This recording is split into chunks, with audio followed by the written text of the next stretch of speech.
of the Local Good Governance Council's series on the comprehensive plan updating.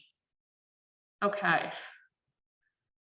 And we're just trying to get our slides to go forward. There we go. Okay, so a very quick welcome, and then we'll get into introductions and some information from our wonderful elected official panel. Today, we've got Carolyn Cox with us from the city of Lacey. We have Clark Gilman from the city of Olympia. Eileen's was going to be coming from the city of Tumwater. Unfortunately, she's ill. So Carolyn has some notes that she's going to fill in. And Carolina Mejia from Thurston County. Okay, so if you are on Zoom, given the size of the group, please just keep yourself muted and use the chat function if you have any technical issues and when we get to the Q&A. If you're looking for the chat, there's a bar usually at the bottom. You click on that and you should be able to talk to everyone. So many of you have been part of this series of meetings and have an idea about the Growth Management Act and the comprehensive plans. This is just a quick getting us on the same page. Why do we update comprehensive plans? Well, we know that the population of our region is going to keep increasing. And this is due to a lot of different things, including climate change, as people are coming to areas of the country that they see as more livable. The State Office of Financial Management sends population projections to local governments so they can plan for growth. That means city and county elected officials have to decide where to locate housing, business, industry, agriculture, mining, recreation, all of these different things. And that's complicated. Long-range planning reduces some of the costs of infrastructure and the tax burden on current residents. The better we can plan, the better it turns out. So this evening's focus is to learn about the vision that our elected officials have for improved planning as a result of the work that's coming over the next 2 years on the periodic update of comprehensive plans in each jurisdiction. This is really resource intensive. It's a lot of work. So I am excited to hear about what the vision is for what we're going to come out of it with. And we're also wanting to have an exchange of information through the Q&A around the comp plan update, priorities, and policy goals.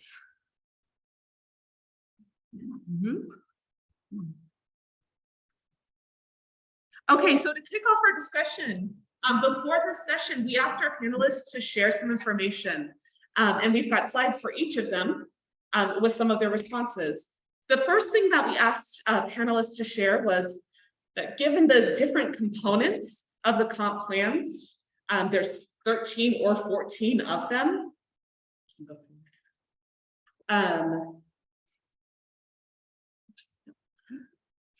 Within which area or intersection of areas are you most focused on improving planning during this comp plan update period? What specific policies do you want to have addressed as a result of the investment in comprehensive plan updates? And what will be different in your jurisdiction 20 years from now as a result of doing the work of the periodic update to the comp plan? And just a reminder that the comprehensive plan is on a policy level. So it's not independent projects, it's not specific initiatives.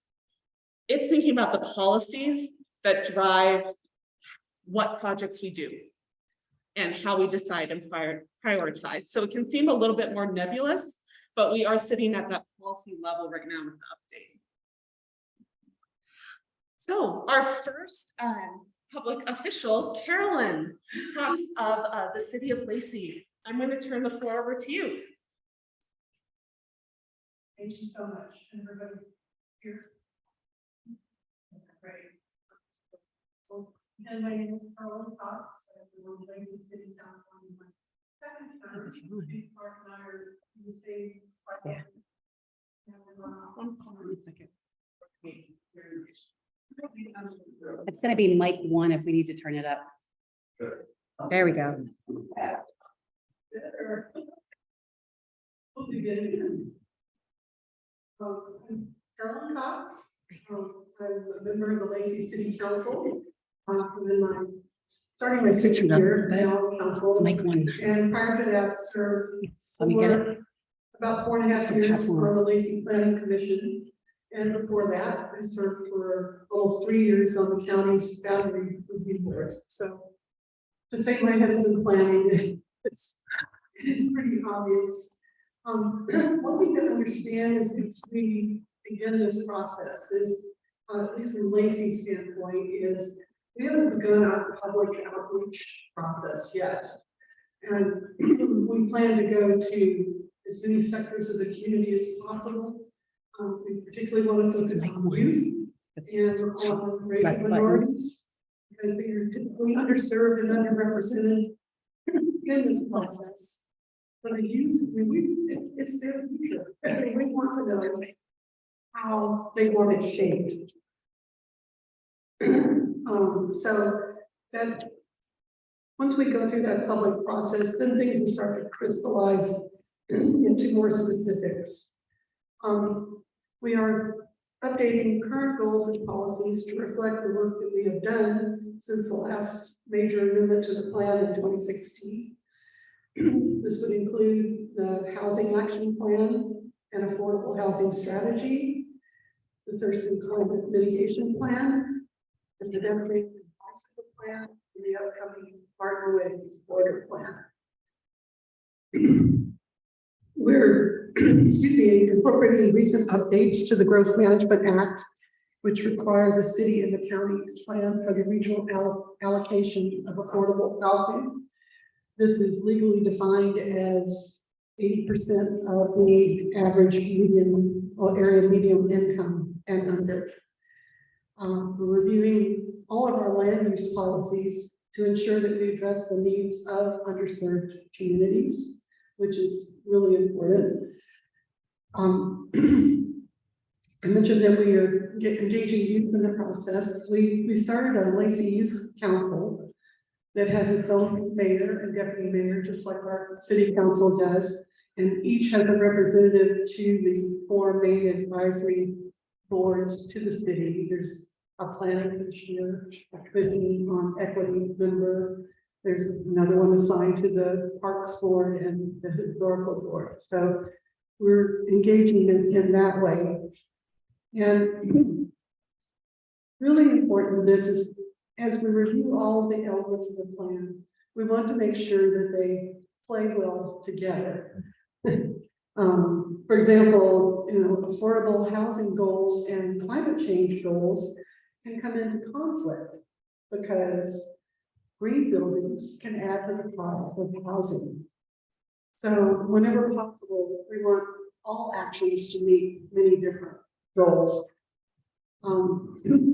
Lacey's role in implementing the Growth Management Act is to provide urban services and densities.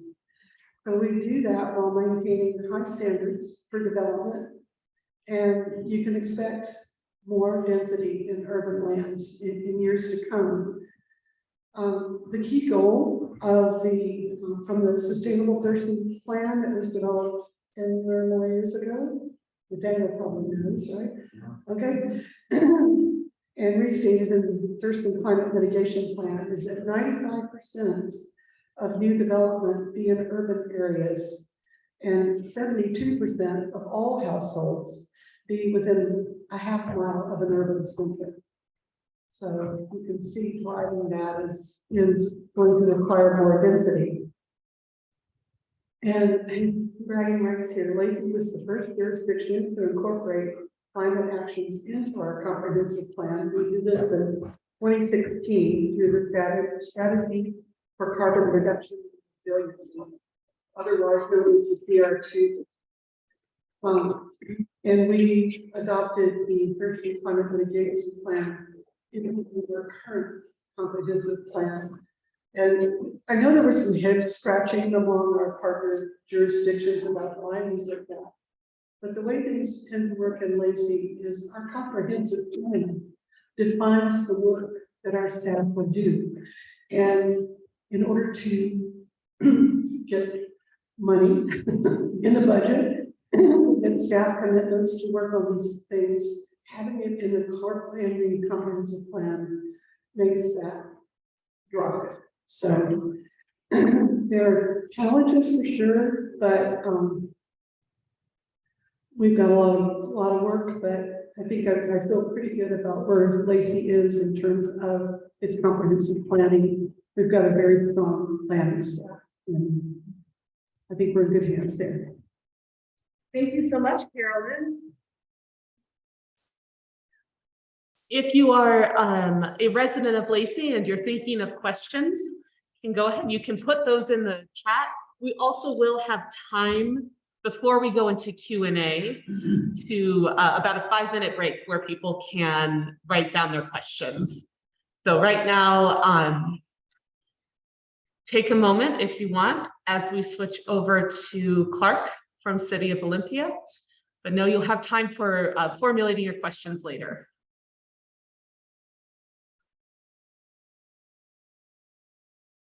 Okay, Clark, the City of Olympia. Great, thank you. So I'm speaking from my own perspective and experience as one of 7 on council. So I'll speak broadly about what the city is doing, but know that this is really my personal understanding of the process. First, I'd say in terms of that slide, why update the comp plan, the likely growth, of course, is important, but I think we expand that work to also including shifts in community values and an evolving understanding of, especially around right now, issues of diversity, equity, and inclusion, of belonging in our community. And we have the latitude to do that because we were already cooperators with the Growth Management Act. That hasn't been controversial, particularly decisions in Olympia about whether growth is going to happen. The question of how to manage it has been important. And just so the first question of the components of the comp plan, where am I most focused on making improvements? First, I'll say that we're basing our efforts to do this update of the comprehensive plan across almost 3 years. And that means my attention will shift across the time that this year we're beginning with public outreach to talk first about community vision and values, and then the chapters we're going to look at this year are public participation. How do we bring in public input, and how do we actually apply it to our decision making? Natural environment, transportation, utilities, economy, public health, arts, parks, and recreation. That's this year's set of chapters that we'll be looking at. And then the following year, we'll do land use and urban design, housing, public services, and our capital facilities. And so I'm going to give some attention to each of those items as we focus on those chapters.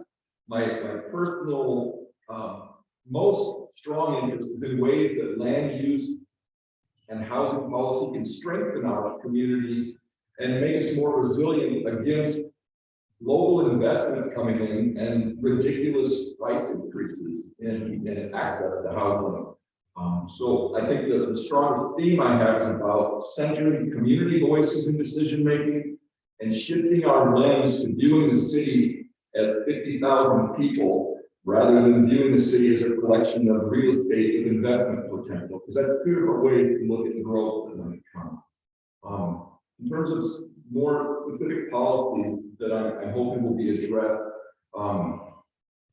making it possible for people who want to stay here to stay here in the community, and maybe even beyond that, making it possible for people to thrive and reach their potential in our community, I think is what drives my interest. And that first means having housing that's accessible for folks. And I also think that the second real priority for me is a transition to a carbon-free future. And I think that requires moving away from these encouragement and education efforts to regulation. And I come at it from the perspective of being a builder rather than a policymaker. So it drives me nuts that there's no numbers involved in these policies. It's that we try, and I don't really give a crap if we try. If we make this tiny difference, it doesn't move the needle. So I'm very interested. We have legislation within the modification of the Growth Management Act. It's going to require specific numbers of housing units, specific climate goals, and the fact that we've been flying without having a number that we're trying to reach, and also no consequences for not making progress or no course corrections, it's super challenging. I'll wrap up in a second here. What will be different in 20 years from now? I think that the last couple of years of effort of focus on diversity, equity, and inclusion will really shift our priorities and our comp plan decisions moving forward. I believe that growth happens with or without our public investment. And I hope that we reconsider our current focus on making lavish gifts of public funds and staff time to facilitate investment and development for people who have no particular interest in our community. I hope that we begin to take the development community's cries for more subsidies, reducing fees, and deregulation with a grain of salt. That I think that's just a standard litany that they give us every time, and that are jumping up and down and saying, okay, let's go to the building department and change all the rules. Let's find another way to give them tax money back. I'm not sure that gains us anything. So I hope the city government shifts across the next 20 years from an act for development to protect our community and environment. Hope we move beyond doing what we can do given best practices and state funding to doing what we need to do to protect our people and our environment. And I hope for a different future that puts people over property. Thank you, Clark. As the parent of an 18-month-old, I want our community to be a place where people can live and thrive. I appreciate that. Next up, we've got, I'm going to actually pass over to Carolyn to cover just a little bit for Tumwater. I know that you are stepping in for Eileen, and it's much appreciated. So for the city of Tumwater, a couple of updates. Thank you. This will be very brief, and they're based on some notes that Eileen sent. So I'm the messenger. I do not speak for Tumwater. I just want to make that clear. Thank you. Okay. So Tumwater is also in the stages of beginning its comprehensive plan overhaul. Much of the plan, overall vision of the city is expected to remain the same in the comp plan, but there are 5 specific additions that will be addressed as part of the update. First is equity. It will be addressed more systematically throughout the plan, guided in part by the current city equity work. Climate change is the second one, and that will also be part of the update to every element in the plan, guided by the Thurston Climate Mitigation Plan, adopted in 2021, and Sustainable Thurston Plan in 2013. The third is affordable housing, and this plan will address both the new state requirements for providing housing for all income levels and the Tumwater Housing Action Plan. The fourth is urban forest. This plan will incorporate the work on managing the community and urban forest in the city and guided by the city's urban forestry management plan, which was adopted in 2021. And finally, the fifth element is the habitat conservation plan, which will address the city's work on the 30-year bush prairie habitat conservation plan for federally listed prairie and aquatic species. In terms of the third question about the 20-year horizon, and part of this is cut off, so please forgive me. The biggest change to the city at the end of the 20-year horizon, like I said, would be in 2045, will be the number of people living in Tumwater and how we will balance in a limited area, population growth, economic development, affordable housing, addressing climate change, maintaining our urban forest, and conserving federally listed species. So that in a nutshell is where Tumwater is working. Thank you, Carolyn, our proxy for Tumwater tonight. Okay, and our last speaker is Carolina from Thurston County. Go ahead.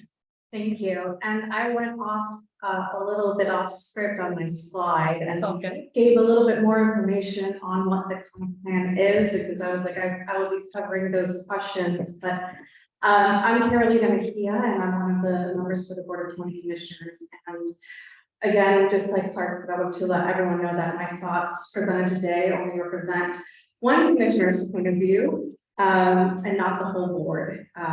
So the priorities really have not been discussed by the Board of County Commissioners. And so while the first initial survey has taken place and we've gotten some community input, it really does not end the whole grasp of community input we will be getting.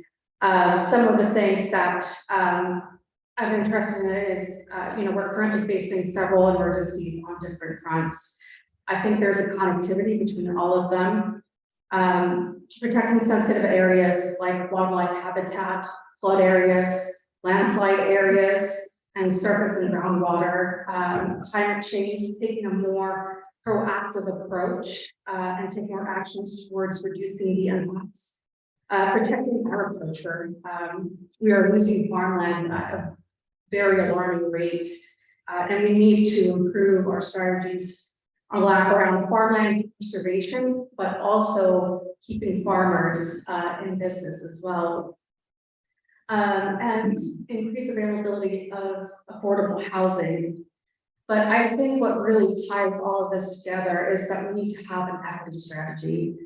We need to study the racial settlement patterns in our region, displacement risk in our county, recent growth in the regional economy, and pressure on the housing market has led to displacement of residents and businesses when neighborhood conditions have forced residents to move.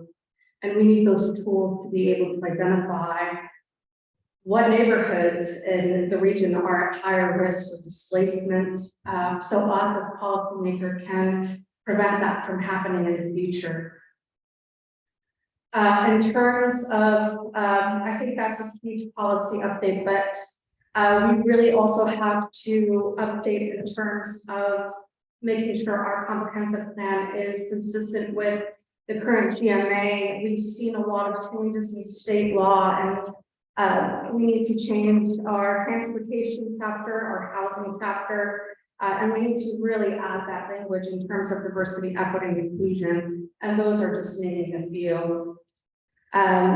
We need to really go in and add goals and policies in regards to climate change. Our climate change chapter in the comprehensive plan is pretty bare bones. And so adding those measurable goals, I think, will be very essential as we move forward with those policies. In terms of the 20 years, I think it can go one of two ways, right? I think community input is very important, and for us to be able to have a livable future, we need everyone's input these next couple of months and years, really, because it, again, like I mentioned first, we're going to be constantly receiving input in this whole process.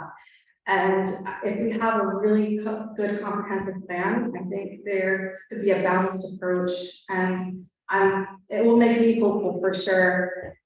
Growth is inevitable. I think we're really seeing it now, and we need more affordable housing. And being at that point when we know we can have that long-term sustainable housing for people, regardless of their income, is going to be a big step for the county.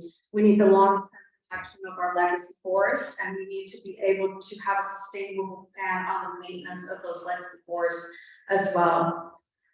We need to have a holistic program to promote local agriculture in our county and boost the economic benefit that small farms bring here. And we also have to have a balanced approach for both our urban and rural areas. in our county. So with that, thank you, Carolina. Thank you all of our panelists today for sharing your visions on the comprehensive plan update.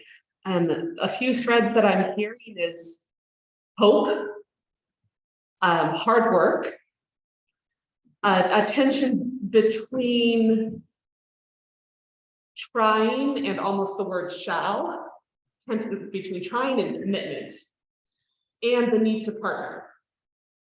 The need to get community input to have a robust conversation going. So I very much appreciate everything that you shared with us.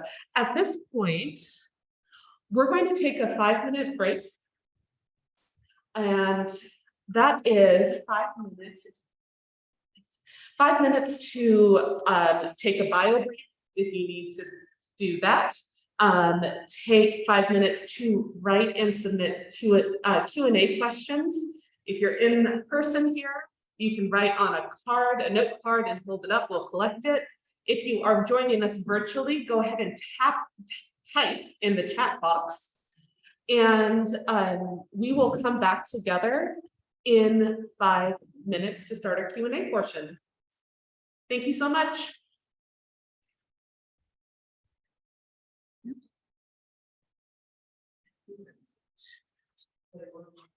This is like.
Okay, welcome back, everyone.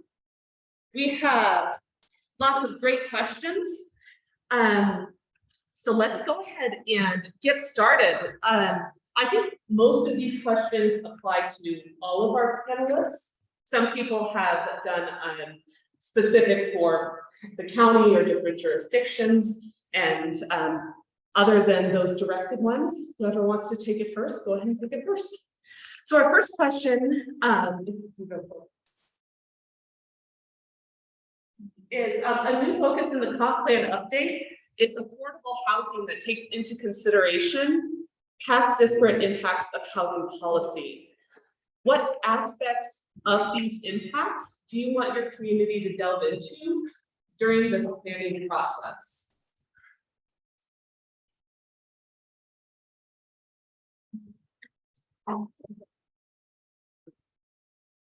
We have another one coming in too. Well, I touched a little bit on kind of my opening statement, and I really do believe that in terms of addressing affordable housing, we really need to have a really wide range of approach in terms of having a really strong strategy. I really do believe we need to have a study on racial settlement patterns in Rochester, for example, in the Ground Mound area, the Hispanic Latino population, they make up 30% of the school district now. It has grown over these last couple of years.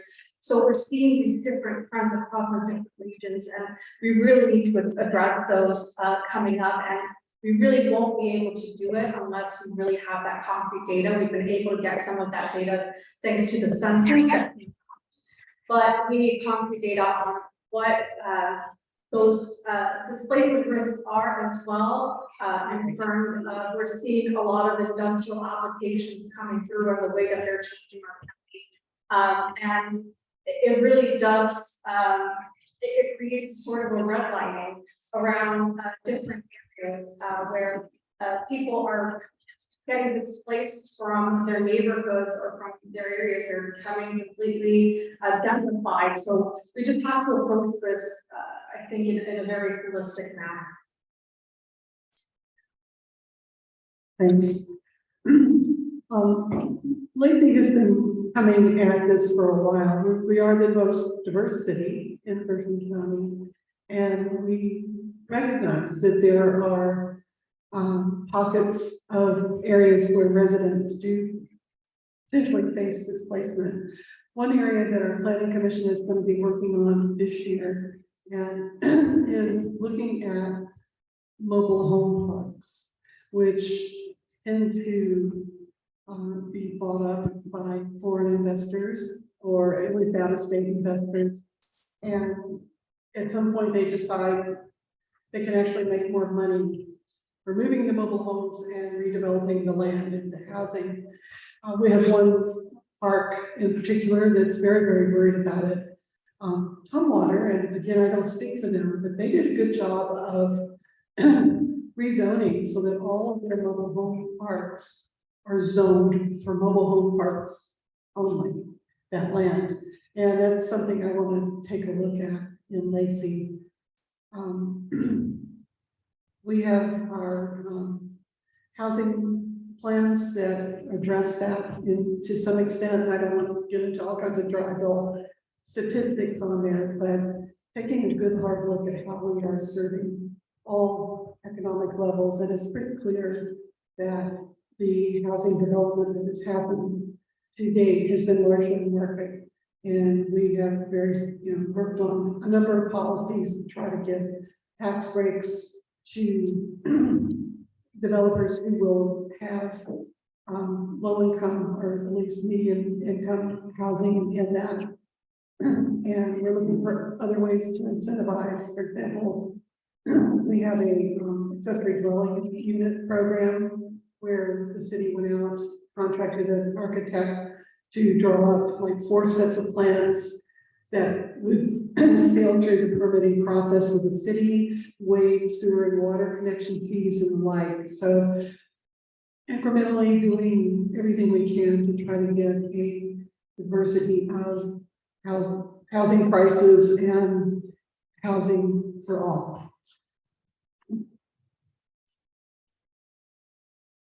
I guess this is where, I'm kind of the grumpy guy about our current affordable housing efforts. Last night, we had a presentation to Olympia's Council about our regional fair housing assessment required by HUD, strengthened during the Obama time to be a more comprehensive look to include these issues of disparate impacts of previous policy.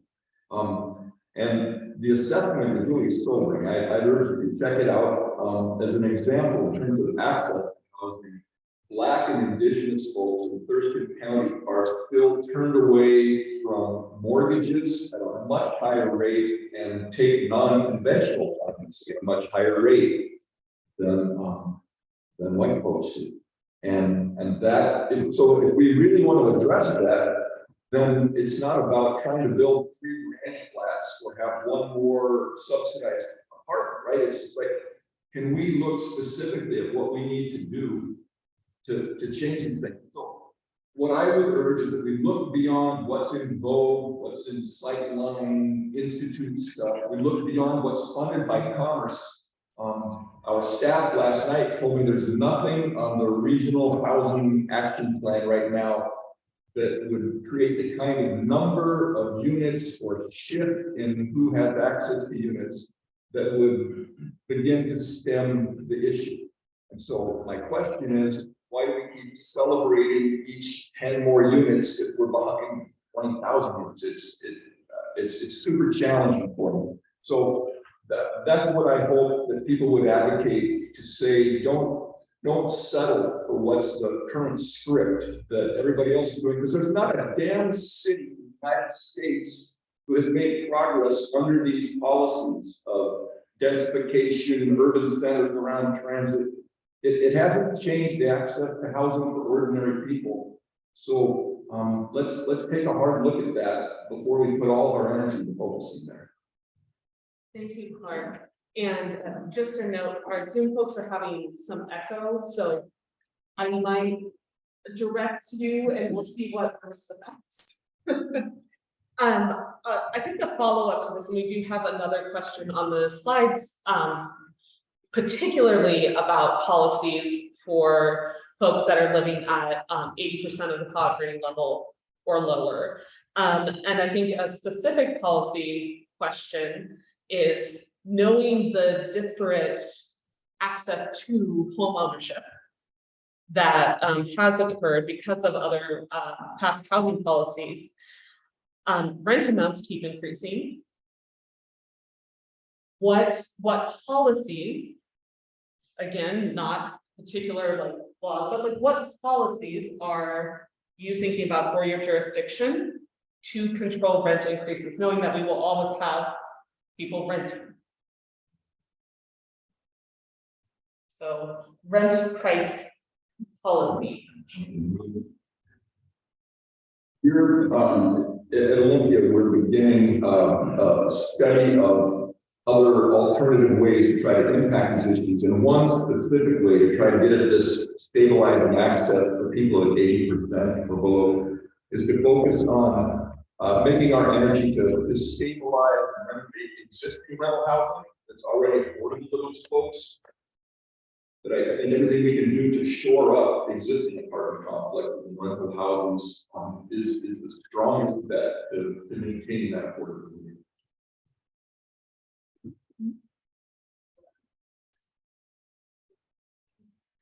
Well, I pretty much echo Clark's sentiments there on working with what we already have. Lacey is running out of buildable land within the city limits. I mean, there still is the urban growth area, but we're going to be looking at redevelopment very soon. And that is going to create enormous tension between those who would want to come in and build over small, older neighborhoods. And so the city is going to be looking very carefully at how we do that. One of our best neighbors, but perhaps biggest offenders in this respect, is Panorama. which has been systematically buying up houses. Older, 50, 60 vintage houses and fixing them up and of course renting them out to senior citizens. Those people get displaced. So that's very helpful as an example. What is the policy change that you would want to address that kind of behavior or that trend? Well, speaking for myself, because I'm one of 7 as well, I think the policy change would have to be in our planning. Comprehensive plan documents, statements to the effect that Lacey will do whatever it takes to have varied housing stock to encourage builders, to encourage redevelopment that will guarantee affordable, housing for all income levels. So, answer that? Okay. As much as we can. Right? Yeah. So you kind of hit home to, especially, I've been doing a lot of visitations with our nurses through our return home nurse partnership program.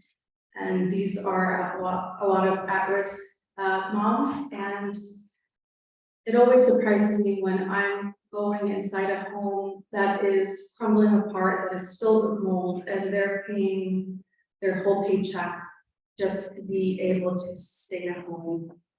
One of the things that I've been trying to work on in terms of policy is the out-of-state predatory landlords that are coming into our areas, as there was a specific situation where a mobile home park went up for sale.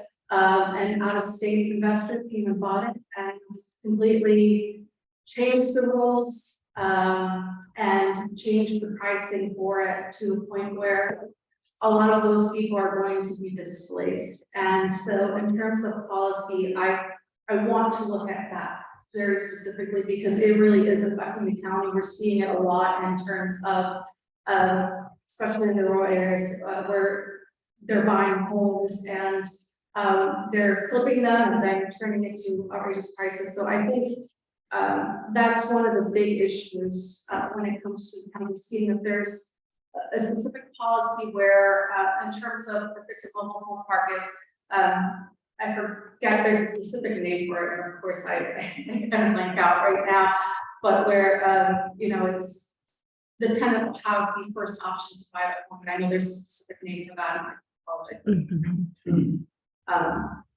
But I think that's something that, as a region, we really need to look at, especially as we're getting more growth. And opportunity for purchase. I think I appreciate both Clark and Carolina named out of state, out of country in the predatory investment as an issue. And I'm curious and will be interested to see what the specific policies are that get rolled out to address that. Also specific policies potentially around just, I moved down from Seattle a while back, rent caps or different things that can make living affordable.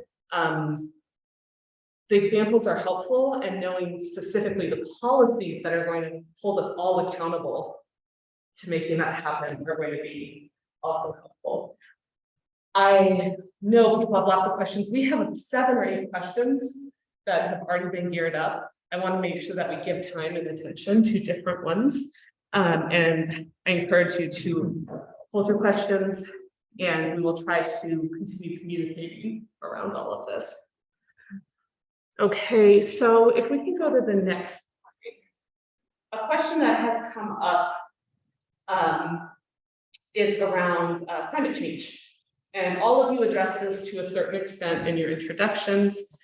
The context, Thursday County, Lacey, Tumwater, and Olympia all signed on to the Thurston Climate Mitigation Plan. While climate change planning policy is not a required aspect of the comprehensive plan update as of right now, the commitment of each jurisdiction to the TCMP and the central nature of comp plans to policy funding projects, et cetera, would indicate that including climate change throughout the comp plan will be necessary to fulfill TCMP responsibilities and, more importantly, to build this livable future. The question is, what parts of your current comp plan do you anticipate will need to be updated to bring in climate change and specifically the strategies of TCMP? And whoever wants to take it first.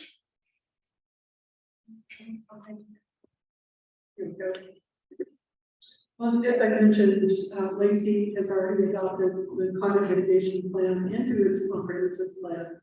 However, in this renewed look at the plan, we want to take it through all the elements as we go through both climate change and diversity and inclusion.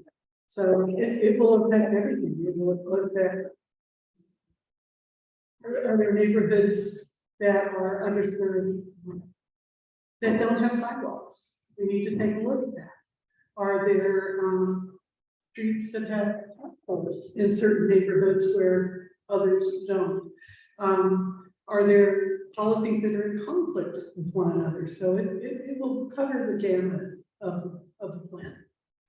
Thank you. So I'm hearing for the city of Lacey, this is going to be threaded throughout as opposed to being a standalone chapter. It's threaded throughout your plan. Is the goal. Well, yeah, I mean, the plan was totally added to our comp plan in 21, or, you know, when it was adopted. And it will remain in there and be updated as it moves along. And then pieces of it will come to have the other elements of the plan. Okay, thanks. Does that make sense? Yes. Yeah. I think teasing apart that in the last question, asking about specific policies, our comp plan has some specific policies around zoning sorts of things, but generally it's a very high level policy document, and our tenant landlord sorts of rules are a separate sort of regulations. So some of these regulations aren't part of the comp plan, but they're supposed to be in following the direction of the comp plan. And to this specific question about bringing climate change in, we have started with our staff reports on every issue that council considers, and over this last year have had all of our policy staff brief on climate and on social justice and equity issues. So along with financial impact, community impact, there are two more sections, and that lens is applied to each of the chapters of the comp plan as we're moving through to look at the social justice and equity, opportunities to make improvements, and similarly climate and environment opportunities. Thank you, Clark. Carolina? Thank you. Like I mentioned before, our climate chapter and our comprehensive plan is pretty bare bones. So we have a lot of work to do is basically what I'm trying to say. And we have to update a lot of things in terms of zoning, even transportation, and ways to measure progress, because that is currently not in the plan. We have Rebecca Harvey, who is going to be assisting us with a lot of that legwork in terms of policies. And we've already started seeing projects such as the landfill project where we're partnering up and placing solar panels in the landfill. So that's one of the upcoming projects that are coming up. So in terms of policy, we're pretty fresh, and we're pretty at the very beginning level stages of this. We do agree with Thurston climate mitigation plan, and we're fully in support of it, and really need to work on updating those languages into our what is going to be our comprehensive plan. Thanks, Carolina. Another question that we have, it's not up there, but it's here. This is from, excuse me, our online folks. How much input can we have after the scope of work is set by the BOCC? Will agriculture be an essential element in the scope of work or a focus? That's for Carolina. It's up to me, yes. So basically, even after the scope of work is set by the Board of County Commissioners, we are still accepting comments through, right? So even though we set that scope of work can change if we receive a lot of input into a matter that maybe there was an oversight over. So even as we're really setting that, it's still basically all the way until it's actually adopted, and even after, I mean, we still receive public comment on different items and it goes through a document process. And yes, agriculture, protecting the loss of our land is definitely something that I'm going to be advocating for, and I know that one of my main budget priorities was to bring our agricultural program manager on board, who actually brings in that viewpoint from a lot of our local farmers and the struggles that they're having to face in terms of our own zoning. And we just are going through the process right now in updating our agricultural codes, because those haven't been updated, and they were severely updated, and they were actually damaging our farmers instead of really helping them. And so just going through all that process, those are codes that we're going to be bringing into our new comprehensive plan, and we're going to keep on working with them. Thank you. Close to my heart. I'm one generation off the farm, and my husband grew up on one, so I appreciate it. And to this question of communication and input after the scope of work is set for all the jurisdictions, the Local Good Governance Committee is working with TCAT to have a page on the TCAT page that keeps updates about ways to engage with the different jurisdictions.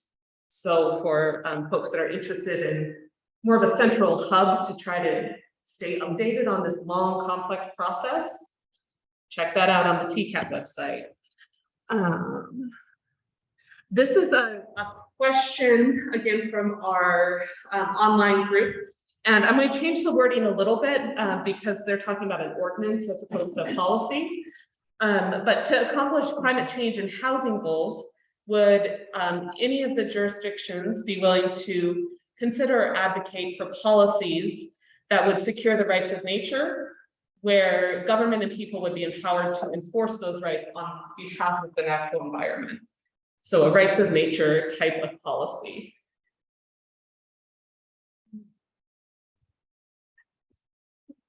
In my dreams, that would be exactly the right way to go about things. Unfortunately, we live in a world where developers have a lot of power. I'm afraid state laws do lean more in that direction than they do in the direction of nature. I was having a conversation with one of our planners just a day or two ago, and I said, in your wildest dreams, can you imagine a day when we could require, when anything that's over like a half an acre of land being developed, that they would be prohibited from bringing in the bulldozers and just leveling every growing thing on that land? That there would be selective cuts that would, only allow enough land to be cleared in order to place the house or the door or whatever it is. And the planner said, it's a worthy goal, but good luck. So it's going to be a constant fight. So I'm hearing the willingness to advocate and the call for a community partnership in advocating for that kind of policy. Because we can say what we want to see, and you all are in positions to advocate for that more than any one individual here. Right. So, thank you. Clark or Carolina? I'll just say, Captain Harry Branch has written really eloquently about this, making this plea to recognize rights of nature. And we just went through sort of a challenge to our critical areas ordinance, where it was a whole discussion of property rights versus the rights of nature. And so I think Carolyn has summed it up, but at this point in our broader political landscape, it's a challenging conversation to have, but I think it's a super important place to be advocating push funds. And that would be my push for community engagement and staying updated with this process. Because there are lots of different groups who have paid people who are very aware of this process and are advocating. So making our voices heard. Maybe those are in concert with other groups, and maybe they're not. But to have a voice. Thanks, Carolyn. No, I'm in complete agreement, here with my colleagues, and the county, it would be very difficult. I mean, I just think back on the whole Rock Prairie situation and how even though it got shut down, there's another docket item from the port again, asking for the same thing that they already got denied for. And just with, I think community engagement, as we stated, is going to be a very strong tool. It's been a very strong tool to protect Rocky Prairie, and it's gonna have to be, I think, the way that these things move forward, these conversations even take place. Thank you. And a note, since you brought up the port commissioning board has a separate comprehensive plan update process. It is not happening at the same time, it's on a different timeline, but the port does go through this process as well. So that is something for all of us to be aware of. Okay, I'd like to take us quickly to a pretty complex question, but this is the back a couple. We're getting on the same page. Oops, sorry. Regarding housing, the Department of Commerce is a start. Oh, forward. And I want it to be on the screen because there's a lot of text. One more.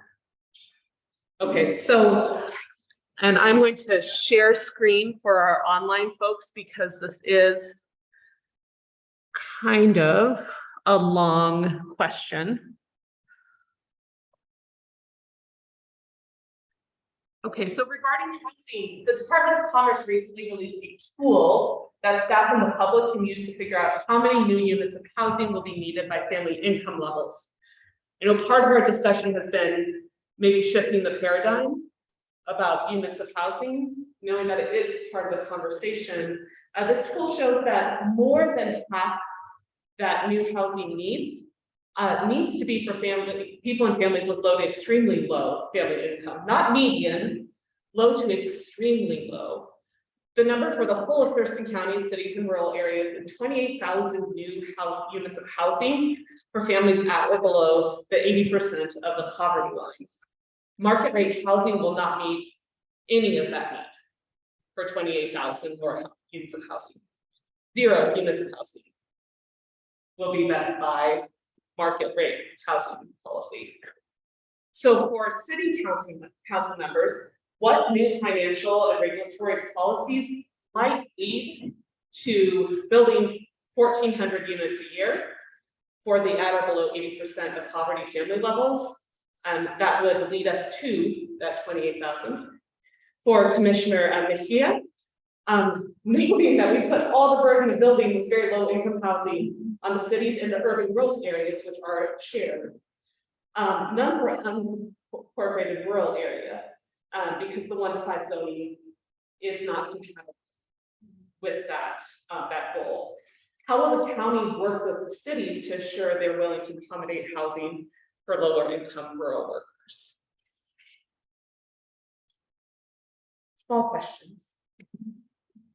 And certainly on the policy level, not specific projects. So whoever would like to take that first, and I think you go to Walmart and have them put a sale on tents. That, I'm not joking. Sorry, but that number speaks for itself. I mean, we got people up and down I-5 here, you know, that are losing their houses, absolutely. that are losing their place to live.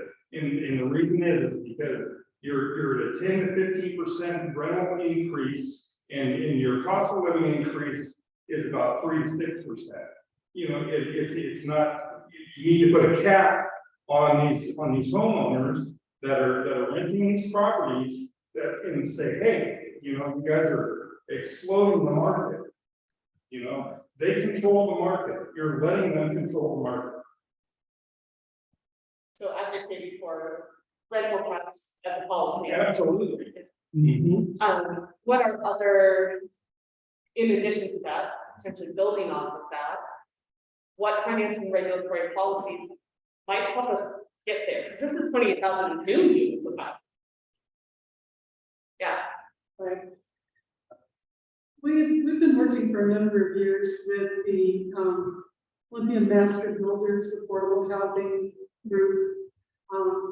And we keep hearing basically the same message from them is we could build more affordable housing if only you would get rid of impact fees and permit fees and all the like. But fixed housing is so expensive. We're willing to work with them to an extent, but not the extent, and this is my personal opinion, that would line the developers' pockets. If they could show us exactly, you know, how this would pencil out by doing this, and then their feet could be held to the fire and they have to prove, you know, that they were doing it. so what is the policy change? The policy change, I mean, it's really hard for me to articulate. I'm sorry about that, but I think the policy change would be to guide our community and economic development, to incentivize lower income housing through all the tools that government has, basically. I mean, we can offer tax breaks, we can work with minority builders, we can work with, you know, a number of different elements to try to reduce that. Unfortunately, we cannot go to Mr. Master Builders and say, if you want to build in Lacey, you have to build 80% AMI. There are property rights that we have to honor, and so it's going to be a negotiation with the community and with the building community. In terms of rent controls, it's kind of a dicey thing. I know Seattle worked on that and kind of got shot down. So I think there's work to be done in that arena, but I'd certainly be interested in pursuing a policy that we got mustered with the Supreme Court.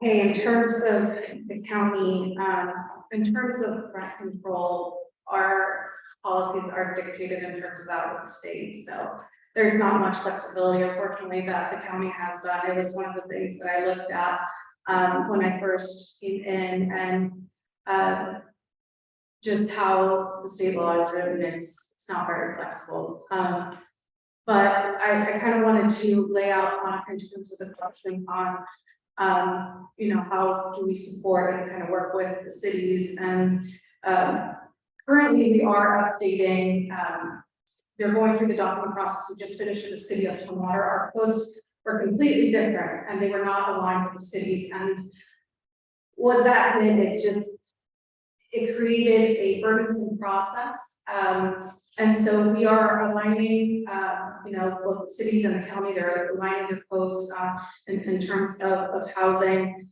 And so we just finished with the city of Tumwater, we're moving with the city of Olympia right now, and that's with our planning commission, and we'll be moving with the city of Lacey next. I also think, in terms of this specific type of housing, we passed a home fund recently, and that a lot of those projects are really going to be going through the home fund and through the regional housing council. And that, commissioners passed that resolution that it would be like any kind of home fund decisions would be passed through the regional housing council. We just had a big project come through for this specific kind of housing, and they asked a grant from us, and they probably going to the state for the big ass. So projects like that, I think regionally is the ones that, in terms of policy, that we're going to be continue supporting, and so we're here. I hate to interrupt, but I'm hearing that projects and policy being used kind of interchangeably in some ways, maybe. The projects I'm really excited to hear about. What are the policies that are going to support projects that align with more of those? The policies that are going to align with that really are. It's going to really come down to a regional effort, and it's going to come down, I honestly believe, to regional housing council realistically. Just because that's where all the home dollars, all the housing dollars through DOC are coming through. They're coming straight to the regional housing council to further into different products. And the regional housing council has been working on policies to put forward to promote more of those projects coming through. In terms of how it kind of relates to the comprehensive plan, the only thing I can really say is it's going to be we're going to keep aligning our codes in terms of housing with the cities and keep working on that and updating again our GMA in terms of like you mentioned, there's not much we can do with our rural areas, but yeah, I guess I'll just leave it at that. Yeah. Thank you, Carolina. I just want to note for Clark's adds his expertise here. I'm hearing more connections between the state legislation, regional, larger entities around as we drill down to this specific issue. So, encouraging all of us to think about who are those different entities and how do we make our voice heard? Because our local policy only goes so far when we really start drilling down. That's exactly right. The like rent control and really similar measures that sound really wise are also regulated at the state level. And so advocating for those possibilities and then the kind of things that like Olympia would sign on to amicus briefs when Seattle made their challenge, we tried to support the argument in the Supreme Court, which actually, are good. For me, the kinds of policies are social housing, which is the notion of expanding our housing authority, public housing, not just for very poor people, but across middle income, working class people.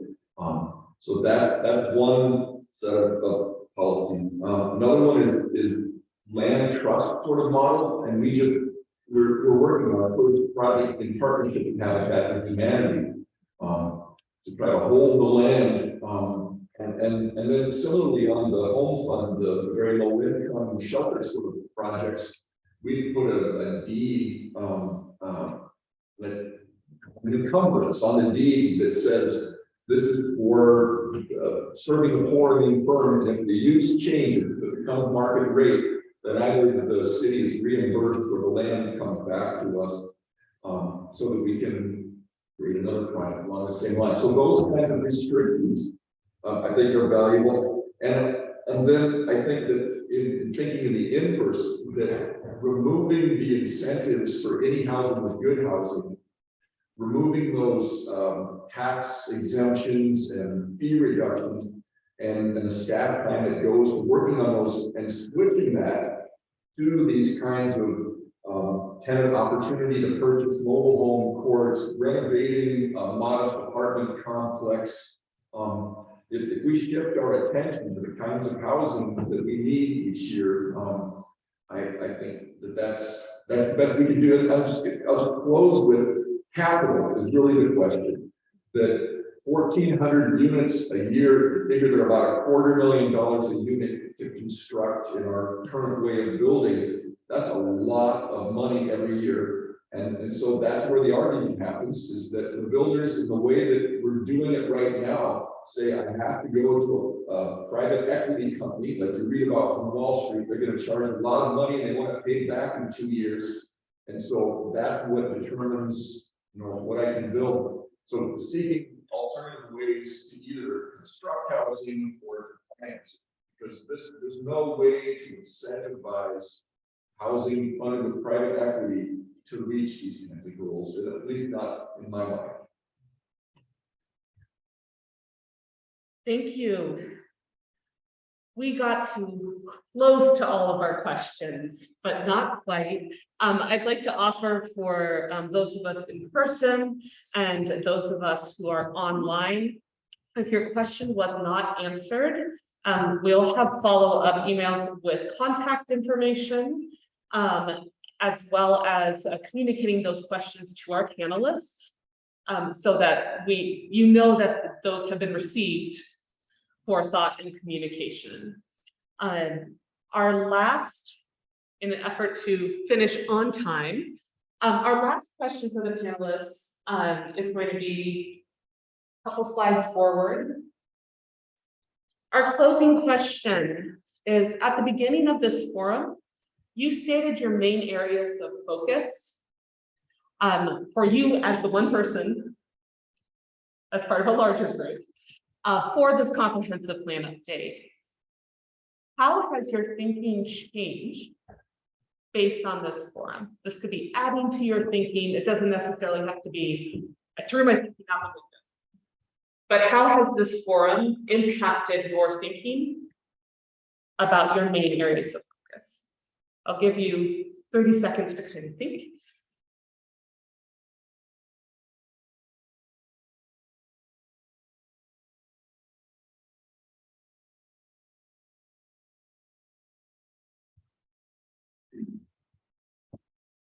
Okay, Carolyn, thank you.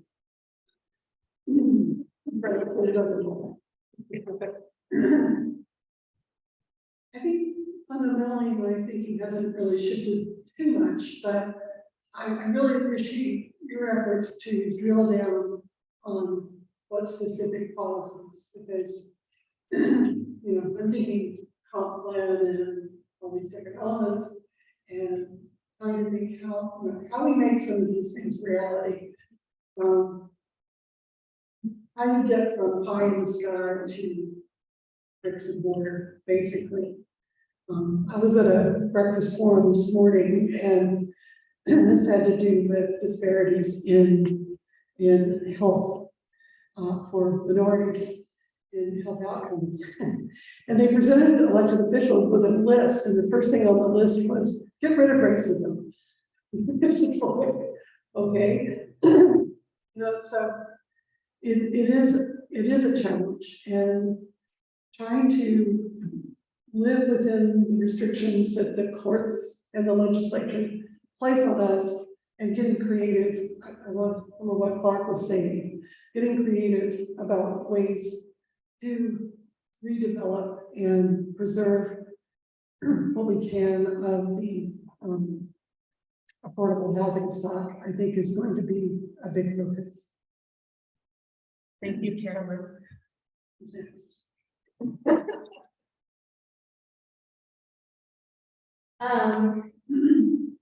Yeah, I'm not the same. I don't think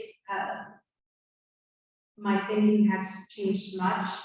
I think it reaffirmed a lot of the points that I brought up initially, and it makes me feel like I'm heading in the right direction.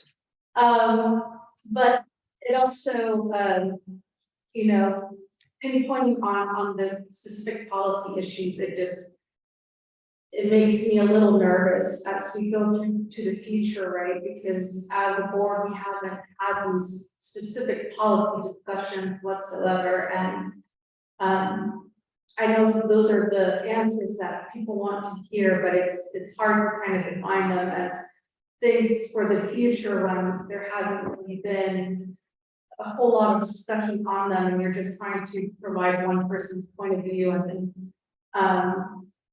trying to kind of say what's happening now.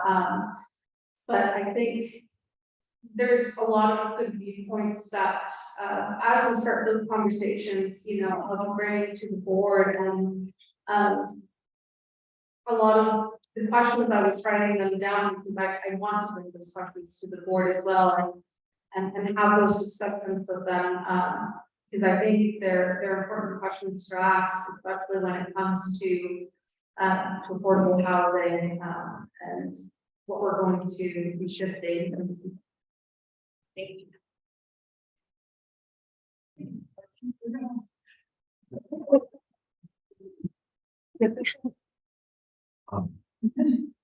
You know, the first thing that I'm reminded is of the lingering impact and power of sustainable that the climate action plan that we have now, and then more broadly, the level of regional cooperation and the regional housing council. These are all, I think, outgrowths of that a little over a decade ago, people starting to really think regionally about these issues. And so the thing that changes my thinking during these great questions is wanting to really be open to watching the regional plans and watching our neighboring jurisdictions as they move through the process, so that we stay in alignment, or we can be in alignment and encouraging each other where we're not in alignment.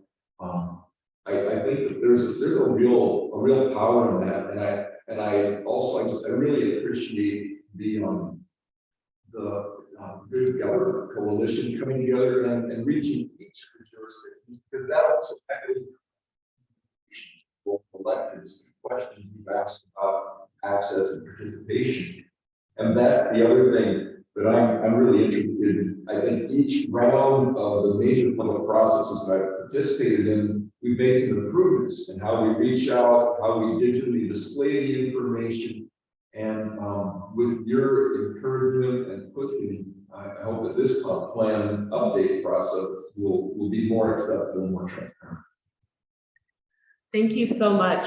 I'm hearing these themes of something that happened 10 years ago, laid the framework and the foundation. It's rippled, and I think that everyone in this room and many people I've talked to who couldn't make it tonight hope that this comp plan update, rather than rubber stamping something, which is not anything I'm hearing from you, will be another one of those opportunities that my daughter can look back in 20 years and say, that had a ripple effect, that changed some things. And we appreciate so much you taking your time, and hope, I think the other big takeaway is, gosh, these folks are thinking about policy, that's tough. The details are hard, and we are eager to continue to be part of that conversation, and to hear what conversations happen within the jurisdictions, because those hard conversations take a long time, and 2025 is coming fast.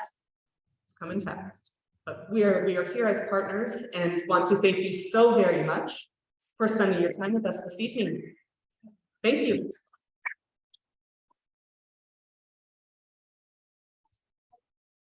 Yeah.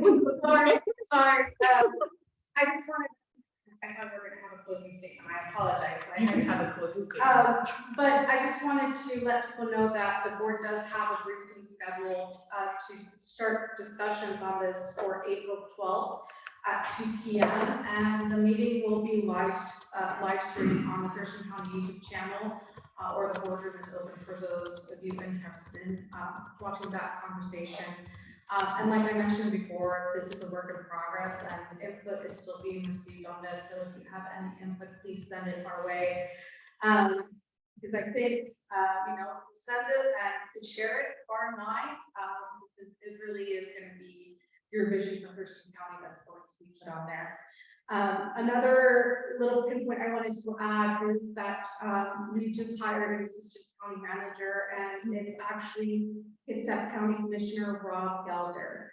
And they actually just went through their comprehensive plan, and he's part of the Puget Sound Regional Council, and they're kind of light years ahead of us.